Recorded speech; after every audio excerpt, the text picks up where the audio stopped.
Hello everyone and welcome to my Eruption of Shame for February 2025, and I feel it's going to be a rather short video at the moment because, we really haven't seen that many game bundles or game things recently. The Humble Choice is out, and it's not a bad selection despite my first initial misgivings when looking at it.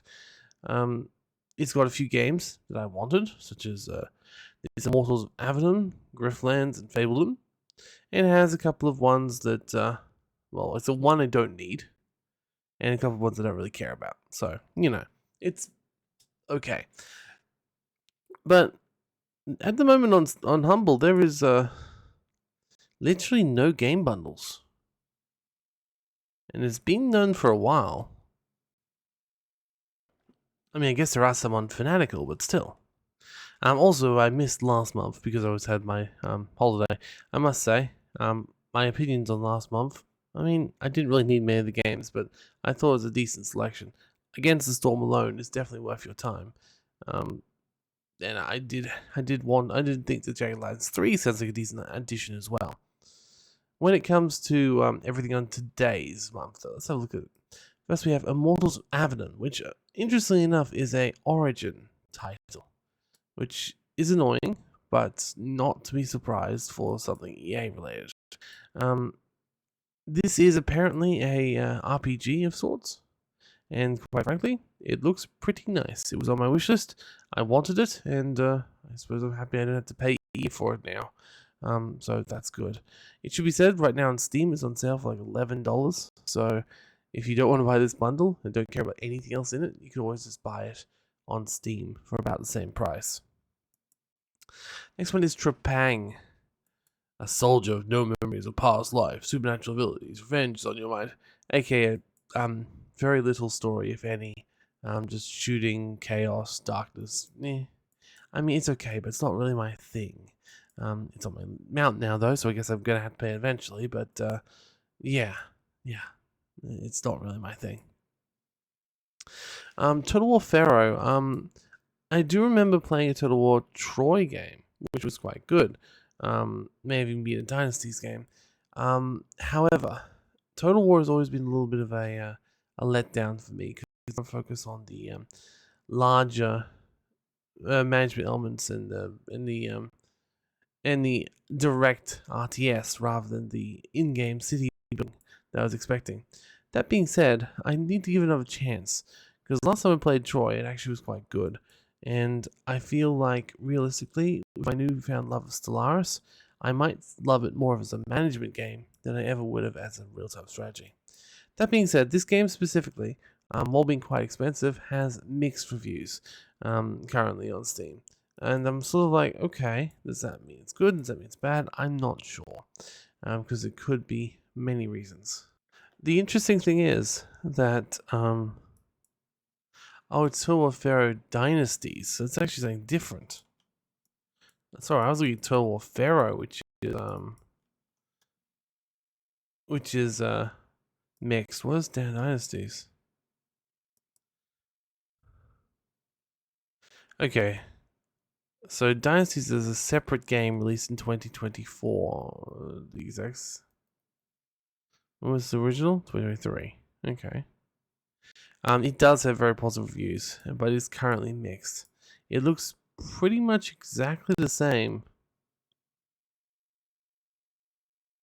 If you're buying Total War Pharaoh, also gives you Total War Dynasties for free. Does that mean we get Total War for free? I'm not sure. I'll have to look into that. But yes, it looks like most of the I see. The Dynasty update. So basically they released Dynasties as a separate game so they could have a new Steam page for ratings. And so that's why it's already back to mixed again. So they had it there so they could have a very positive rating there, but in actual fact, it's probably only the die-hard fans who play it. So, maybe not the most interesting game there. Next one I am interested in, Fabledom. It's a city builder in a fantasy world, like a Disney or like it's a kingdom building sort of thing, fairy tale land sort of thing, and it was on my wish list for a while. It was a little bit dopey, like it may not be as detailed as many city builders I love, But it's been on my wishes for a while, and I think this is definitely something I've been eyeing off buying for a few months. So I'm glad I don't have to because of this. So yeah, it's got a decent economy. Oh, now that's funny. Inspired by Foundation. We'll talk about Foundation later. Um, but I did find it funny. It's inspired by a game that at the time of its release was in early access. Fair, but still. Next one, Grifflands. Now, this a humble bundle doesn't seem like it'd be complete without a roguelike deck builder. Now, I'm not going to complain because I love me a good roguelike deck builder, but this is just another roguelike deck builder. Nothing to say anything wrong with it. It was on my wish list. I think I was pretty close to buying it at one stage or another. In fact, I even thought I had bought it, but apparently not. So this is a good pickup for me. But if you're one of those people who does not like roguelike deck builders, you might find this slightly less exciting. Then you have Tales and Tactics. I can't tell you what this is. It seems like a board game versus style game. It does say it has a single player mode, but it does look like it's more PvP orientated. So I'm not sure what to expect about this and how well it will work in single player. It does say, it's got a single player, tailor-made for single player adventure, but it certainly has multiplayer as well. So I think it sounds more like the. It does make me wonder which one may have had more effort put into it, or they could both have the same effort because I think it's got a fairly decent reviews. Yeah, so it's possible this is good. In general, I think this is a good game. It's one I've never heard of before. It's been added onto the list, and I'm like, oh, okay, that works. Second last one is Nehulux Dungeon Master, another one I had on my wish list. Basically, it's clearly trying to do the whole dungeon keeper sort of vibe. I don't know how well it matches that vibe, but I'm always happy for someone to try, right? So this one is certainly on my wish list. It certainly is fun. I love anything that allows me to manage, build, and defend something like that. So something mostly positive, which I mean, that may just mean it doesn't live up to Dungeon Keeper, but it's more likely it doesn't live up to the memories of people have for Dungeon Keeper.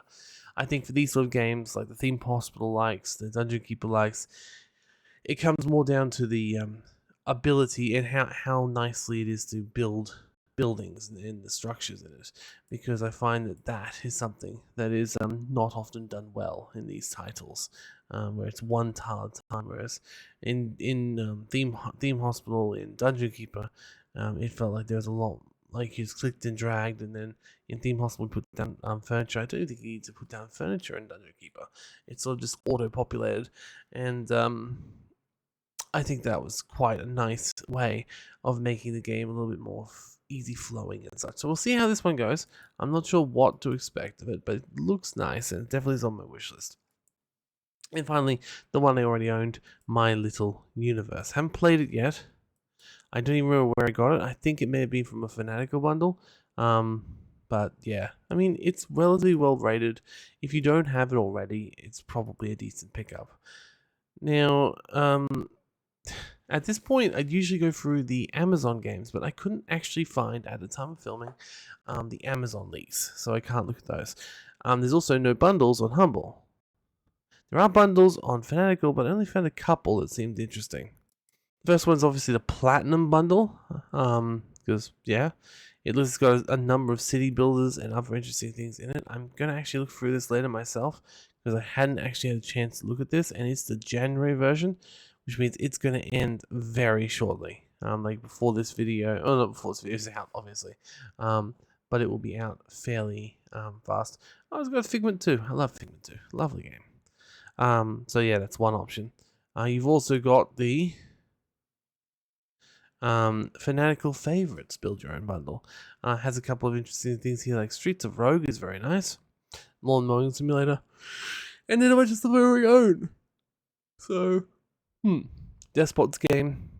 That sounds interesting. Lonely Outpost. It's a shame that's made the bundle so quickly. I feel like I hope it gets out eventually with some good stuff, but I'm not sure it will.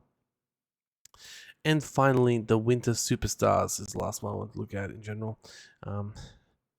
aka a bunch of Bethesda titles and a few other things. Like End Zone is very good. That's a complete edition, so that's very nice. Yeah, I still don't own and don't really want to own Fallout. Um, Backpack Hero is interesting. Let's School is really good. Obviously Railway Empire, and I've got a few others that down here. So I mean, it looks like a pretty decent bundle, especially since a lot of them seem to be definitive editions or collector's editions or like the edition with the extra stuff in it. So yeah. Overall, it's a pretty decent-ish month on Humble Choice, but I do wonder what's happening over there. Like, where are the other game bundles? Where's the massive charity bundle for the fires in America? Because realistically, usually there'd be a massive charity bundle. Instead, it says, "Oh, help the bushfires," but it has like book bundles, like lots and lots and lots of different book bundles are all going to it, but nothing like the same as what they usually do. I wonder if they're behind the scenes having a hard time getting the agreements with developers or with Steam or something for more games. I hope we're not going to see the end of Humble Choice soon, which would be Humble Bundle soon, which would be a real shame, a real blow, because Humble Bundle is a fantastic place for people to get cheap games, and yeah, just enjoy. It could also just be because it's January, you know. Now, there's one final thing I'd like to talk about, and it's related to Fableton, and that is the release of one of my Kickstarters I backed ages ago, and actually paid like 70 hours into Foundation. I am planning on making a video of this when I get a chance. I've been kind of busy the last couple of months, if you haven't been able to tell from the lack of real engagement in the posts as much as I usually would do. But I really, really love this game, and I'm so happy to see it be finally released. And hopefully, it does well for itself, because I'd love to see more DLCs, expansions, and content added for it over time. Basically, it's an organic city builder where you paint things, and your citizens build and do their thing. But you also can plan giant monuments and other special buildings, which really make each town your own. It's a very organic city builder with no grids, no like the traditional limitations that you'd see in these sort of city builders. No one telling you, "Oh, it's on the wrong angle." No, everything will just work and paint quite nicely here, and it makes really beautiful cities. And yeah, I've only played the early versions of this game, so I don't know how much extra stuff they've added. I hope they've added a lot, because the game was very much almost like a bit of a little toy, and yet I still got like a huge amount of fun out of it. So realistically, Foundation. Once again, I will make a video, but here it is. I've been trying my hardest to get my hands on a 5090, but as you've probably seen, the stock issues are insane. I've got videos recorded for the next little while, but my original plan was to come back with my new computer. Still trying to get that together, so I'll keep you informed on when that happens, because when it does, I'd like to start to do another Stellaris run, maybe another Star Sector run, just some stuff with my new computer. So might try to do Spider-Man again, which is something I always wanted to do but was unable to. But anyway, for now, Humble, not a bad bundle for today. A little bit concerning as to why there's like nothing on the website right now. They're still doing sales. They're still doing their, they're still doing their winter sales, etc. So it's not like they're not getting games, but it does feel like they've been a little bit quiet recently, and I'm not entirely certain as to why. So if you have any theories, maybe write them in the comments. Otherwise, thank you for joining me for another Mountain of Shame. I'll see you next time, when hopefully we'll have another month where A, I'll be able to tell you the Amazon stuff, and B, we'll be able to have some other bundles to look at from Humble. Thank you, and goodbye.